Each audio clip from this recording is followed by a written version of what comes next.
আমাদের গ্রাম থেকে প্রায় ৩০ কিলোমিটার গিয়ে আমরা খেলে আসলাম এবং তাদেরকে ৪ খান গোল দিয়ে। আসসালামু আলাইকুম, সবাই কেমন আছেন? Welcome to my another blog. আশা করি সবাই অনেক অনেক অনেক ভালো আছেন। আমিও আলহামদুলিল্লাহ আপনাদের দোয়ায় অনেক ভালো। থাম্বনেইল আর টাইটেল দেখে অবশ্যই বুঝতে পারতেছেন আজকের ব্লগটা একদম স্পেশাল, বিশেষ করে যারা ফুটবল প্রেমী। আমাদের আজকে একটা ম্যাচ ছিল যেটা আমাদের গ্রাম থেকে প্রায় ৩০ কিলোমিটার দূরে অবস্থিত। এটা বোয়ালমারী হাই স্কুল মাঠে, সাথিয়া উপজেলার ভিতরে। যেহেতু আমাদের এলাকা থেকে মাঠটা অনেক দূরে, এজন্য আমরা খুবই তাড়াতাড়ি বের হলাম মাঠে যাওয়ার জন্য। নির্দিষ্ট টাইমের মধ্যে আমরা মাঠে উপস্থিত হলাম এবং আমরা কিছুটা প্রস্তুতি সেরে নিলাম খেলার জন্য। আমাদের খেলাটা ছিল বোয়ালমারী হাই স্কুল, মানে বোয়ালমারী স্থানীয় পোলাপানদের সাথে। ওদের যেহেতু ভালো একটা মাঠ আছে, ভালো একটা পজিশন আছে, অবশ্যই তারা অনেক অনেক অনেক ভালো খেলবে, এটাই স্বাভাবিক। যেহেতু আমাদের টিম পুরো পাবনা জেলার ভিতর সেরা টিম এবং আমরা সব জায়গায় ম্যাচ উইন হয়ে থাকি, সেজন্য কোনো টেনশন করছিলাম না বিপক্ষ দলকে। নির্দিষ্ট টাইমে নির্দিষ্ট সময়ে খেলাটা শুরু হবে, এজন্য আমরা বিপক্ষ দলের খেলোয়াড়দের সাথে কুশল বিনিময় করে খেলার জন্য প্রস্তুতি নিচ্ছি। আমরা যেহেতু অনেক দূর থেকে ওদের গ্রামে গেছি এবং আমরা ওদের অতিথি, এবং ওদের অতিথিয়তা দেখে আমরা অনেক মুগ্ধ হয়েছি। আমার দলের উপর আমার একটা বিশ্বাস ছিল যে আমরা যেখানে খেলতে যাচ্ছি সেখানে উইন হচ্ছে, এবং আমাদের দলের অনেক সুন্দর সুন্দর প্লেয়ার আছে, যার কারণে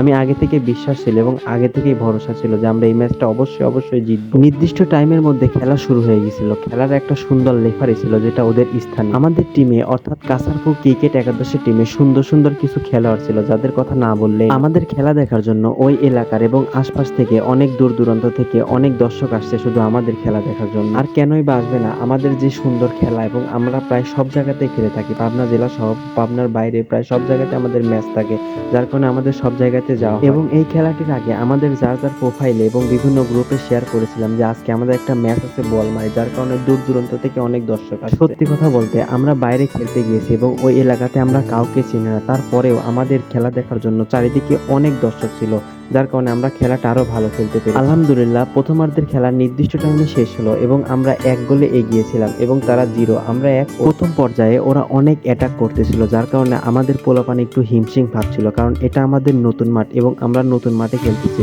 এবং মাঠের পরিস্থিতি মোটামুটি ভালো ছিল না, চারিদিকে বালু এবং মাঠের অবস্থা একদমই খারাপ বললেই। যেহেতু মাঠটা বুঝতে আমরা একটু সময় নেই এবং আমি সবাইকে বলে দিয়েছিলাম তোমরা আগে মাঠটা বুঝো তারপরে। আমাদের দলে সুন্দর সুন্দর প্লেয়ার ছিল যাদের কথা না বললে, বিশেষ করে উইঙ্গার জীবন এবং আমাদের অ্যাটাকিং মিডফিল্ডার সাকিব অনেক ভালো খেলছিল। এছাড়া জীবন, ফয়সাল, রাতুল, ইমরান এরা অনেক অনেক অনেক ভালো খেলতেছিল। এবং আমাদের বেস্ট গোলকিপার আকিব, যাকে আমরা সামি নামে সবাই চিনি, এবং আমাদের পাবনা জেলা সহ পুরো বাংলাদেশের ভিতর টপ গোল। আজকে গোলকিপার আমাদের সেই মানে একদম ফাটিয়ে দিয়েছে। এছাড়াও আমাদের ইন্টারন্যাশনাল গোলকিপার আছে মিলন, যাকে বাংলাদেশের সবাই চিনে, তাকে আমরা একটু রেস্টে রাখছিলাম। দ্বিতীয় অর্ধে আমাদের পোলাপান এত সুন্দর খেলতেছিল এবং এত সুন্দর পাসিং ফুটবলটা খেলতেছিল, পুরো দর্শক আমাদের খেলা দেখে একদম অবাক হয়ে গেছে এবং আমরা 2 গোলে এগিয়ে যাই। আলহামদুলিল্লাহ অবশেষে আমরা ম্যাচটা দিচ্ছি এবং আমাদের বিপক্ষ দলকে 4টা গোল দিয়েছি, মানে 1 খালি গোল দিয়েছি, যা দেখে পুরো দর্শক একদম চুপ হয়ে গেছে ওই এলাকায়। না হয়ে গেছে খালি গোল।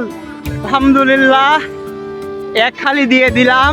আলহামদুলিল্লাহ খেলা শেষে রেডি হয়ে সবাই আমরা বাড়ির উদ্দেশ্যে রওনা দিলাম। সবাই ভালো থাকবেন, আসসালামু আলাইকুম।